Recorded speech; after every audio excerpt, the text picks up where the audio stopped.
నువ్వు గెలవాలి అంటే మొండిగా బ్రతకడం నేర్చుకో.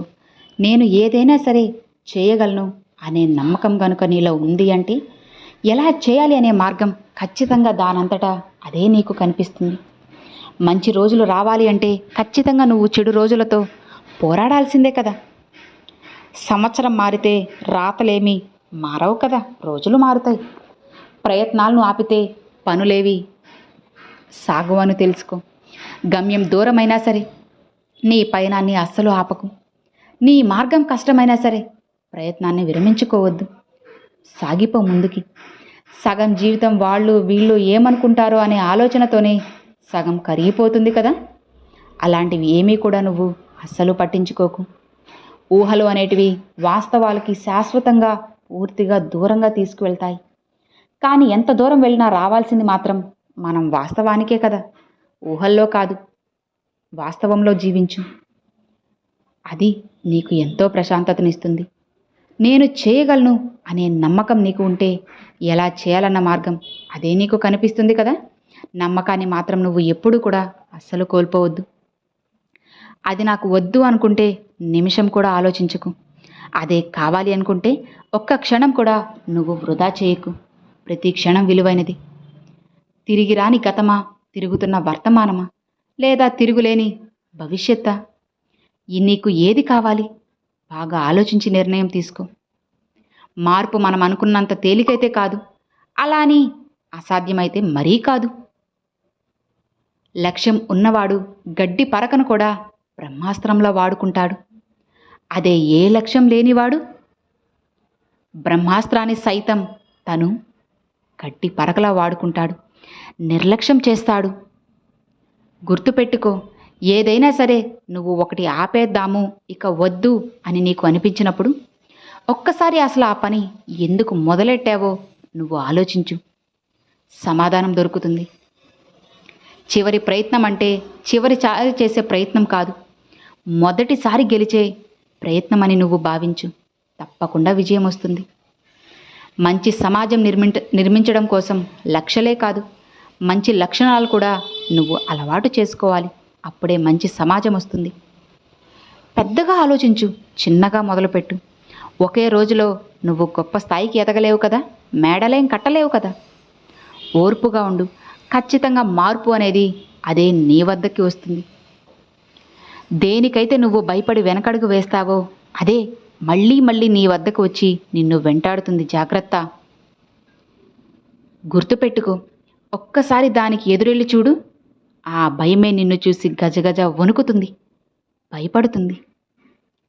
జీవితం విసిరే సవాళ్లను ఎదుర్కొని నిలిచిన వారికే కదా విజయం అనేది సాధ్యమవుతుంది, సొంతమవుతుంది. బద్ధకస్తుడికి చాలా ఇష్టమైన ఒకే ఒక్క పదం ఏంటో తెలుసా? రేపు, రేపు చేద్దాములే అన్నమాట. ఏదైనా నువ్వు గొప్పగా సాధించాలి అనుకున్నప్పుడు శ్రమించే స్వభావం ఉండాలి. విమర్శలను భరించే సహనం ఖచ్చితంగా నీకు ఉండే తీరాలి. ఆకలితో ఉన్న సింహం కంటే అత్యాశతో ఉన్న మనిషి చాలా ప్రమాదకరమని తెలుసుకో. గెలుపుని ఎలా పట్టుకోవాలో తెలిసిన వారికంటే ఓటమిని ఎలా తట్టుకోవాలో తెలిసిన వారే కదా ఇక్కడ గొప్పవారు. నిజమేనా? ఆడంబరం కోసం చేసే అప్పు, ఆనందం కోసం చేసే తప్పు మనిషి జీవితానికే పెనుముప్పుగా మారుతుంది అని నువ్వు అస్సలు మర్చిపోకు. జీవితంలో ఏది కోల్పోయినా ఎక్కువగా బాధపడకు. ఎందుకంటే చెట్టు రాలిన ఆకులతో మళ్ళీ స్వచ్ఛంగా పచ్చగా చిగురిస్తుంది కదా. జీవితం కూడా అంతే, అలానే వికసిస్తుంది కూడా. భయపడకు. మనం జీవితంలో చేసే పెద్ద తప్పు ఏంటో తెలుసా? మనమంటే లెక్కలేని వాళ్లను మనం లెక్కలేనంతగా ఇష్టపడడం. ఇదే మనం చేసే పెద్ద తప్పు. గెలుపులో వచ్చే సంతోషం కన్నా ఓడిపోతానేమో అన్న భయం ఎక్కువగా ఉన్నవారు అలానే ఏం చేయకుండా సామాన్యులుగానే ఉండిపోతారు. మన భావాలు మన గమ్యాన్ని ఖచ్చితంగా నిర్దేశిస్తాయి అని తెలుసుకో.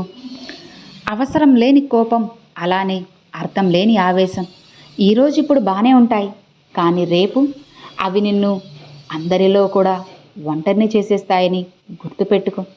కోపం, ఆవేశం అస్సలు నీ దగ్గరికి రానివ్వకు. నిన్ను పొగిడే అందరూ మిత్రులు కాదు, విమర్శించే వాళ్ళందరూ కూడా శత్రువులు కాదు అని నువ్వు ఖచ్చితంగా తెలుసుకో. పొగడ్తల వెనక అసూయ, ద్వేషం కూడా ఉండవచ్చు. విమర్శల వెనుక ప్రేమ, ఆప్యాయతలు కూడా ఉంటాయని మర్చిపోవద్దు. గుర్తుపెట్టుకో, ఒక్క నిజం కొద్ది కాలం నిన్ను బాధించవచ్చు, కానీ నువ్వు చెప్పే ఒక్క అబద్ధం జీవితాంతం నిన్ను పట్టి వేధిస్తుంది అని మర్చిపోకు. గుర్తుపెట్టుకో, కాస్త కష్టమైన నిజమే చెప్పు. ప్రతిసారి పడుతున్నామని ఈసారి నిలబడడం మానేస్తామా చెప్పు? జీవితం కూడా అంతే. ఓడిపోతామని వదిలేస్తామా?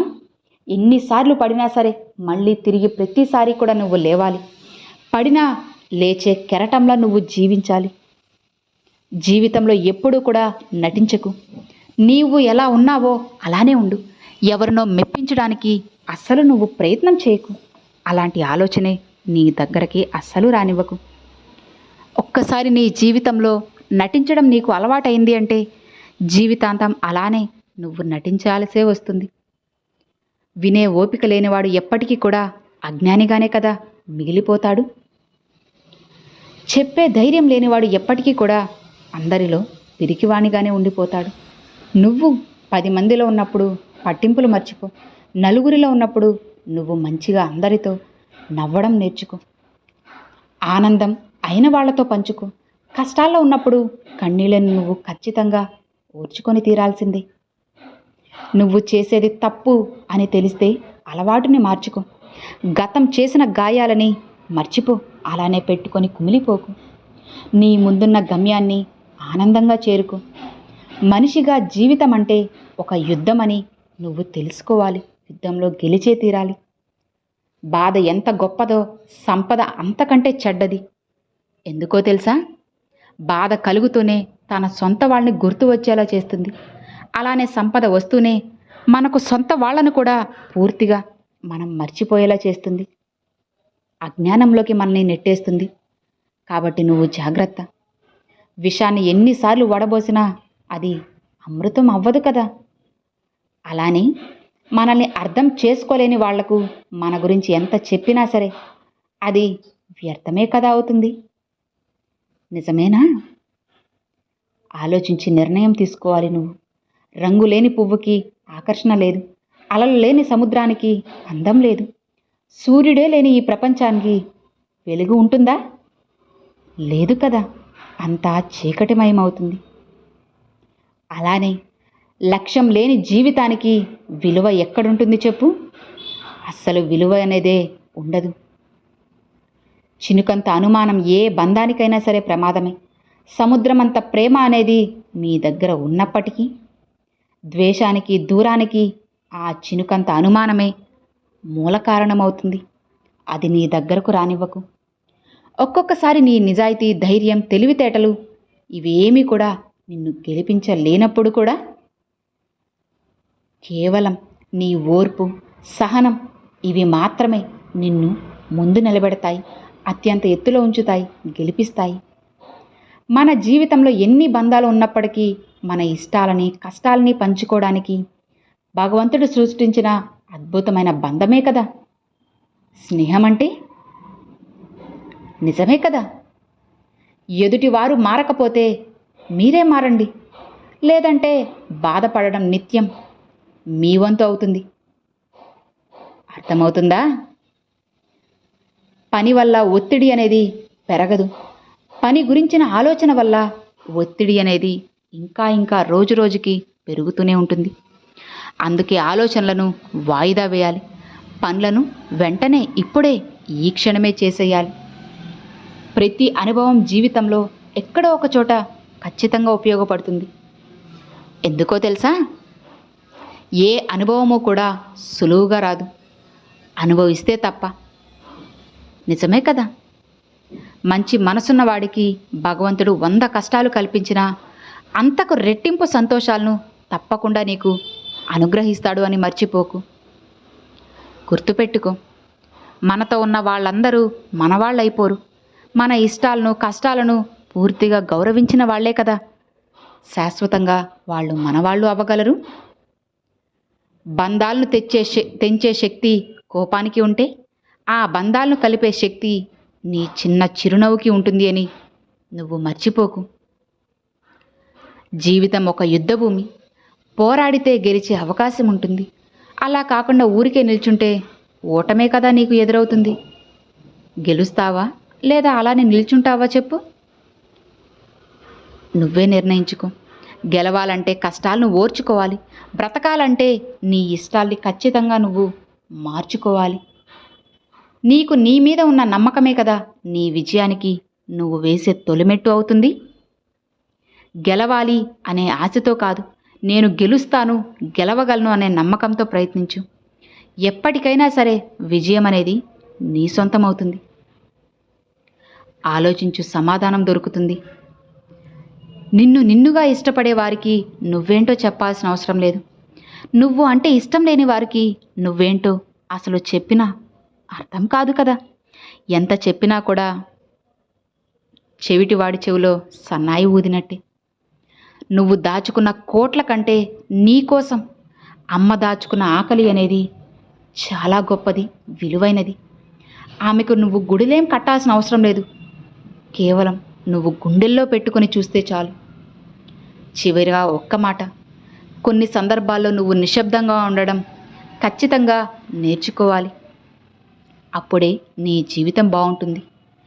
ఎందుకంటే ₹1 నాణెం చేసినంత శబ్దం విలువైన నోటు చేయలేదు కదా.